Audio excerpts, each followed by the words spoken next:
The main thrust of this video presentation is to clearly describe the increase in small business owners and employees, access to healthcare insurance policy, idea, and address the financial impact of the policy and potential source of funding.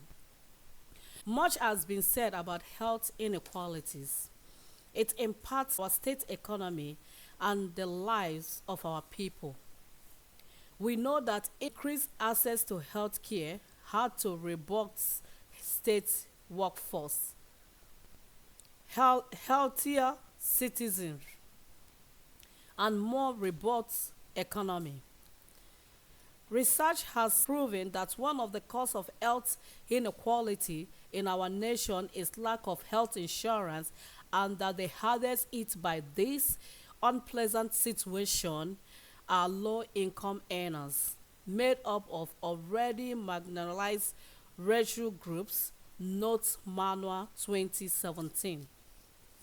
Studies have shown that these low income earners are those who work for small business such as coffee shop, neighborhood eateries, and non-profit organizations. Increased access to health insurance seems to have been largely maintained for the big corporations and their employees because they can afford it financially. However, small business and non-profits are not as financially strong as the big corporations are, and so cannot afford full health insurance coverage for their owners and employees.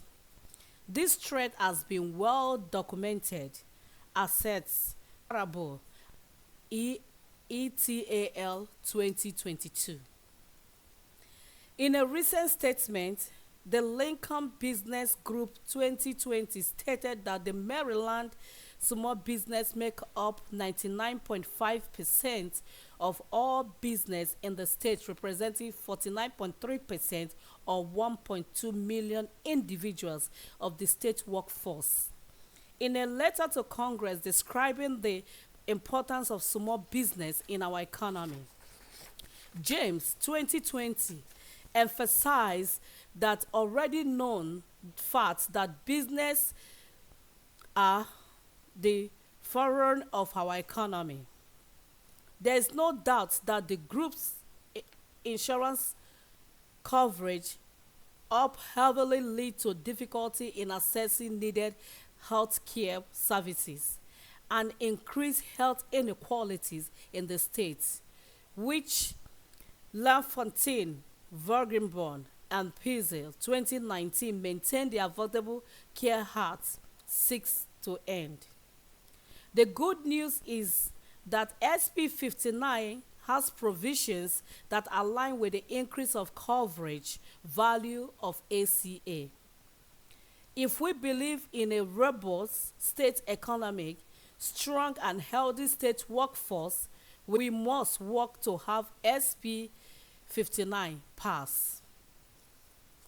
I know you may be asking, why should we be done this way, this now? Gaza, Estelle, and Kelsey 2022 says that community health programs or community-directed interventions, school-based healthcare services, student-led healthcare services, outreach services, or mobile clinics, family health program, empowerment community health funding schemes, telemedicine, working with traditional healers, working with non-profit private sectors and non-governmental organizations, including faith-based. Organizations are the key effective strategies identified. Make no mistake about the fact that it could require serious efforts. However, we can all agree that we cannot go wrong with any well-coordinated effort aimed at increased access to health care. And the right way to do this is to work to increase health insurance access to the 49.3% or 1.2 million individuals of the state workforce that are currently unserved. If we get all of this covered, we could have reduced health care access inequality by as much in the states. Aside the time and energy that we go into these efforts are reducing health inequalities in our state through increased access to health insurance for the low income earners, and particularly those in small business and non-profits. Money could be needed to ensure the success of these efforts, and that is why I am proposing for funding effort to execute this policy change that will engender the actualization of our vision of increased health insurance access for the groups mentioned above. Successful funding effort for causes such as this one are well documented.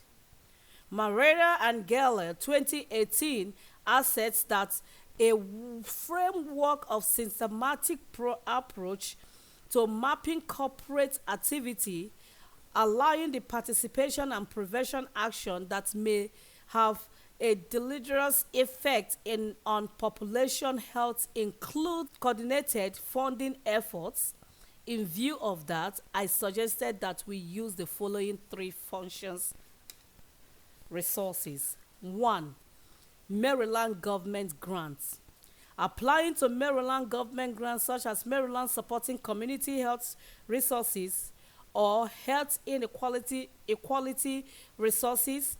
Communities provides grants to community health projects serving Maryland for the purpose of building capacity, expanding access, promoting health inequality, and improving population health. We can apply virtually at jen.carterburg@maryland.gov.